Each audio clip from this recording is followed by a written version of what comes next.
So I don't know if it's timing on my part or just sheer luck or maybe a weird combination of both, but I'm posting another video after a snowstorm. This time at least it didn't snow in my class.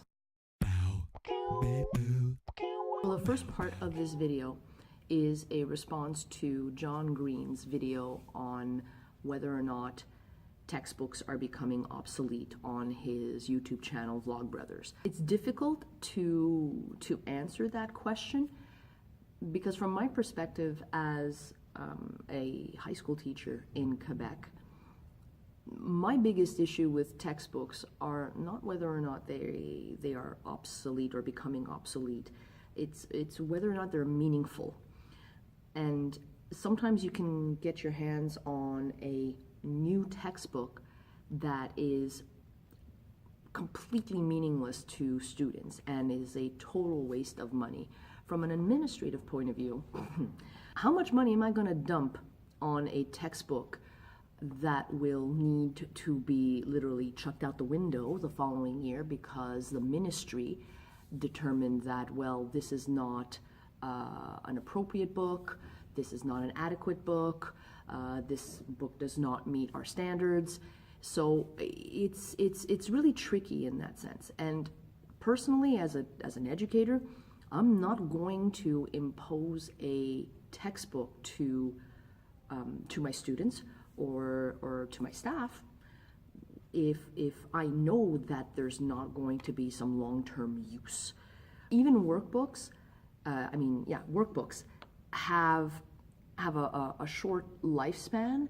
Like even this one now, I'm thinking about changing it because some of the units that are presented in the workbook, its content is no longer relevant. Things have changed in our world, in our society, and a student will not be able to relate to what is in that book. So determining whether or not workbooks or textbooks are becoming obsolete is not an easy question to answer from my perspective. The second part of this video has to do with what was supposed to happen yesterday after school. So we were supposed to have a staff meeting after school yesterday on potential change that is going to happen at our school. And of course, the irony of it all is that I was reading some of my university work, the texts that I have to read for class, and one of it is from Jim Collins, Good to Great. And in that text, and I'm paraphrasing here, in order to have sustainable change and change that will last, change that will bring a company or a team from being a good team to a great team, you need to make sure that you have the right people on board.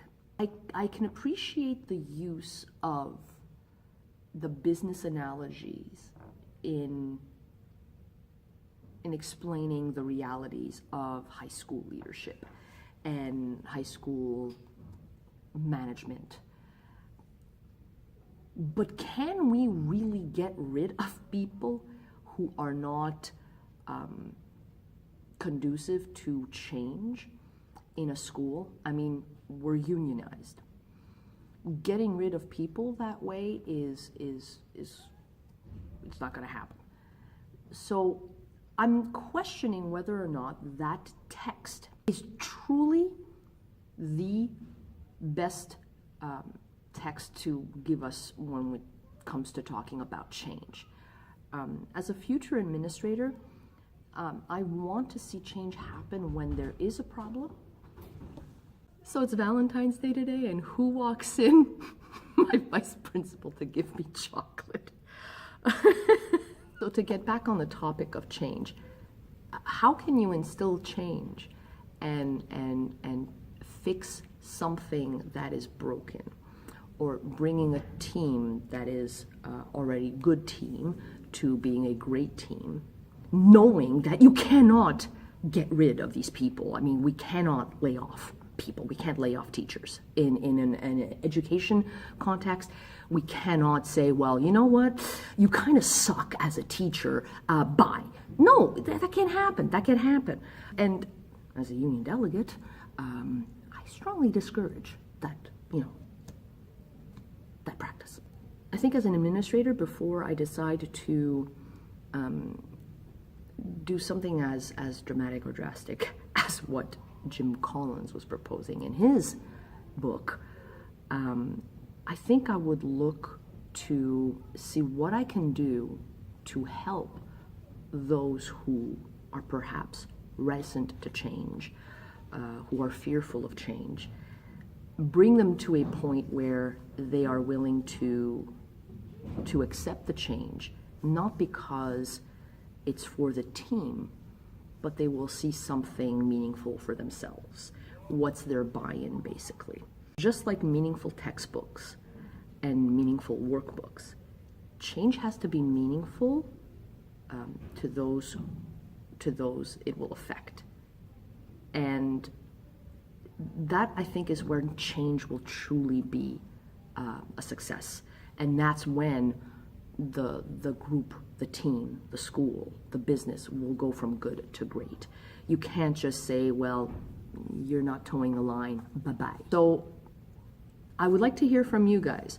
What do you think is necessary for change to be effective?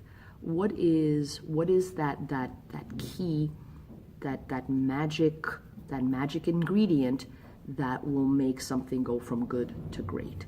So put your comments below in that area where I don't want to see any negativity, or send me an email, or some of you even messaged me on Facebook, which is totally cool. I like it. And now I'm gonna go eat my chocolate with my breakfast because chocolate's very important at breakfast time. Have a great day, Internet.